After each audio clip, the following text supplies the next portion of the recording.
ലക്ഷ്മി മണാളൻ ശ്രീ വിളങ്ങി നിൽക്കുന്ന വിശാല നേത്രൻ ആനന്ദ സമ്പൂർണ കടാക്ഷമേകി ശ്രീഭൂതനാഥ തരണേ സഹായം.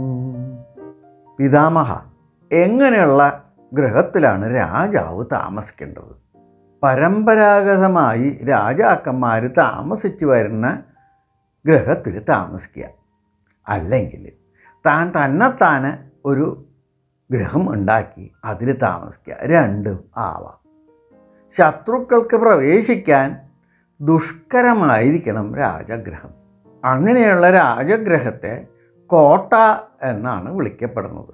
കോട്ടകൾ 6 തരമുണ്ട്: ധനദുർഗം, മഹിദുർഗം, ഗിരിദുർഗം, മനുഷ്യദുർഗം, മൽദുർഗം, വനദുർഗം. അങ്ങനെ 6 വിധത്തിലാണ് കോട്ടകളെ വിശേഷിപ്പിക്കുന്നത്. രാജഗൃഹത്തിന് ചുറ്റും ബലവത്തായ പ്രകാരം, സുരക്ഷിതങ്ങളായ ഗോപുരദ്വാരങ്ങൾ, കിടങ്ങുകൾ ഇതൊക്കെ ഉണ്ടായിരിക്കണം. ശൂരന്മാരും വില്ലാളി വീരന്മാരുമായ യോദ്ധാക്കൾ വേണം കോട്ടയെ കാക്കാൻ. കോട്ടയ്ക്കകത്ത് എല്ലാ രാജകീയ സൗകര്യങ്ങളും ഉണ്ടായിരിക്കണം. നഗരങ്ങളും അങ്ങാടികളും കോട്ടയ്ക്ക് പുറത്ത് വേണം വയ്ക്കാൻ.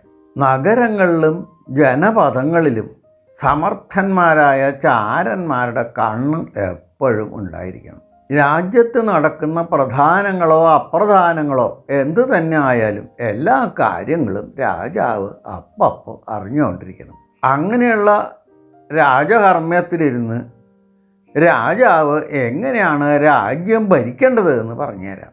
രാഷ്ട്രം എന്ന് പറയുന്നത് വിശാലമായൊരു ഭൂവിഭാഗമാണ്. എല്ലാ സ്ഥലത്തും എല്ലാ സമയത്തും രാജാവിൻ്റെ കണ്ണ് എത്തിപ്പെടാൻ ബുദ്ധിമുട്ടാണ്. അതുകൊണ്ട് രാജാവ് തൻ്റെ രാജ്യത്ത് പട്ടണങ്ങളും ഗ്രാമങ്ങളും ഉണ്ടാക്കിയെടുക്കണം. ഓരോ ഗ്രാമത്തിലും ഓരോ ഭരണകൂടം ഉണ്ടായിരിക്കണം. ആ ഭരണകൂടത്തിന് പ്രത്യേകം ഭരണാധികാരികൾ ഉണ്ടായിരിക്കണം. ആ വിശ്വസ്തരായ ഭരണാധികാരികൾ മുഖേന രാജ്യത്ത് നടക്കുന്ന എല്ലാ സംഭവങ്ങളും രാജാവ് അറിഞ്ഞുകൊണ്ടിരിക്കണം. കൃഷി കച്ചവടം കൊണ്ട് പൗരന്മാർക്ക് ധനസമ്പാദനത്തിനുള്ള വഴി ഉണ്ടാക്കി കൊടുക്കണം. അങ്ങനെ അവർ കൃഷിയിൽ നിന്നും കച്ചവടത്തിൽ നിന്നും ഉണ്ടാക്കുന്ന ലാഭത്തിൽ നിന്ന് നികുതി പിരിച്ചെടുക്കണം. അതാണ് രാജഭണ്ഡാരത്തിന് മുതൽക്കൂട്ടാവുന്നത്. അതുകൊണ്ട് കൃഷിക്കാരെയും കച്ചവടക്കാരെയും ധാരാളം പ്രോത്സാഹിപ്പിക്കണം. രാജ്യത്തിനകത്ത് കള്ളന്മാരും യാചകന്മാരും ഇല്ലാണ്ടിരിക്കാൻ പ്രത്യേകം ശ്രദ്ധിക്കണം. ഈ 2 വിഭാഗക്കാരും രാജ്യത്തിൻ്റെ ശത്രുക്കളാണ്. ഒരു രാജ്യത്ത് ദരിദ്രന്മാരുണ്ടായിരിക്കാം, പക്ഷേ യാചകന്മാരുണ്ടാവരുത്. അങ്ങനെ യാചകന്മാരുണ്ടായാൽ അത് രാജ്യത്തിനെ മുടിക്കും. അതുകൊണ്ട് അങ്ങനെയുള്ള യാചകന്മാരെ കണ്ടുപിടിച്ച് അവരെ ഏതെങ്കിലും തൊഴിൽ ചെയ്ത് ഉപജീവന മാർഗത്തിലേക്ക് നയിക്കണം. പ്രജകളൊക്കെ പ്രായേണ ഉത്സാഹികളും സമ്പന്നന്മാരും ശ്രീമാന്മാരും രാജഭക്തിയുള്ളവരും ധർമ്മനിഷ്ഠയോടുകൂടിയവരുമായിരിക്കണം. അങ്ങനെയുള്ള രാജ്യത്ത് ഒരിക്കലും ദാരിദ്ര്യം അനുഭവിക്കേണ്ടി വരില്ല. അവിടെ രാജ്യവും രാജാവും എപ്പോഴും നിറഞ്ഞിരിക്കും. ധാരാളം ഫലവൃക്ഷങ്ങൾ വഴിയരികിൽ നട്ടു വളർത്തണം. ഫലവൃക്ഷങ്ങളെ യാതൊരു കാരണവശാലും മുറിച്ച് നശിപ്പിക്കാൻ അനുവദിക്കരുത്. അങ്ങനെ ചെയ്യുന്നവർക്ക് തക്കതായ ശിക്ഷ കൊടുക്കണം. ഈ ഫലവൃക്ഷങ്ങളിൽ ഉണ്ടാവുന്ന ഫലങ്ങൾ പക്ഷി മൃഗാദികൾക്കും മനുഷ്യർക്കും ഉപകാരപ്പെടുന്നതായിരിക്കണം. കൃഷി, കച്ചവടം, കാലി വളർത്തൽ ഇതൊക്കെയാണ് ഐഹികമായ സമ്പത്തുകൾ വളരാനുള്ള മാർഗം. വ്യക്തികളുടെയും അതുവഴി സമുദായത്തിൻ്റെ രക്ഷകനായിരിക്കണം രാജാവ്. ഈ വിഷയത്തിൽ കൂടി വേണം ശിക്ഷരക്ഷകളെ വിലയിരുത്താൻ. ഈ വിഷയത്തിൽ ഒരിക്കൽ മന്ദാതാവും ഉജത്യൻ എന്ന ഒരു മഹർഷിയും തമ്മിൽ നടന്ന സംഭാഷണം പ്രസക്തമാണ്. യവനാശ്വ രാജാവിൻ്റെ പുത്രനായ മന്ദാതാവ് ഒരിക്കൽ അംഗീരോ ഗോത്രത്തിൽ ഉപചത്യൻ എന്ന് പറഞ്ഞ ഒരു മഹർഷിയുമായിട്ട് നടന്ന സംഭാഷണം ആണ് ഇത്.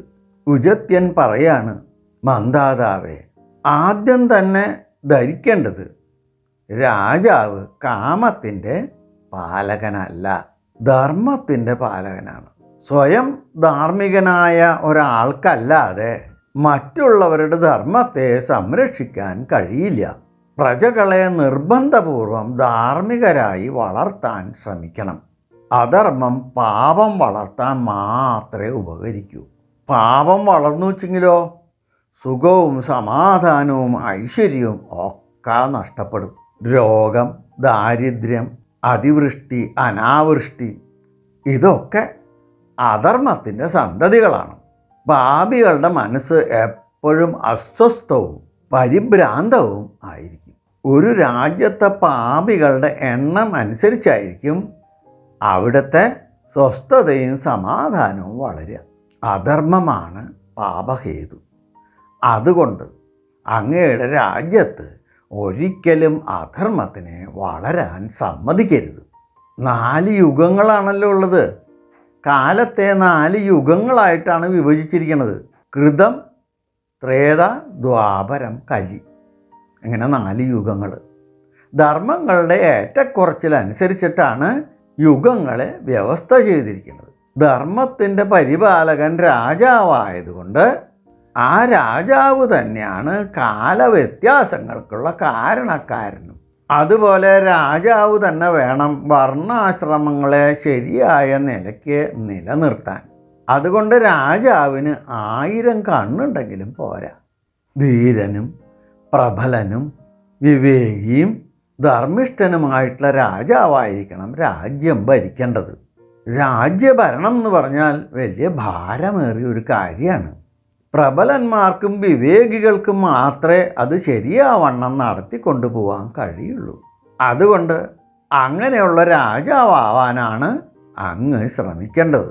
ഉജത്യ മഹർഷിയുടെ ഈ ഉപദേശം സ്വീകരിച്ച മാന്ധാതാവ് ധർമ്മനിഷ്ഠമായ ഭരണം കൊണ്ട് ഒരിക്കലും നശിക്കാത്ത യശസ്സിനെ സമ്പാദിച്ചു. അങ്ങനെ അദ്ദേഹം ഭൂമിയുടെ ഏക ഛത്രാധിപതിയായി തീർന്നു. അതുകൊണ്ട് യുധിഷ്ഠിര, താൻ അങ്ങനെയുള്ള ഒരു രാജാവാൻ വേണ്ടിയിട്ടാണ് ശ്രമിക്കേണ്ടത് എന്ന് പിതാമഹൻ പറഞ്ഞു കൊടുത്തു.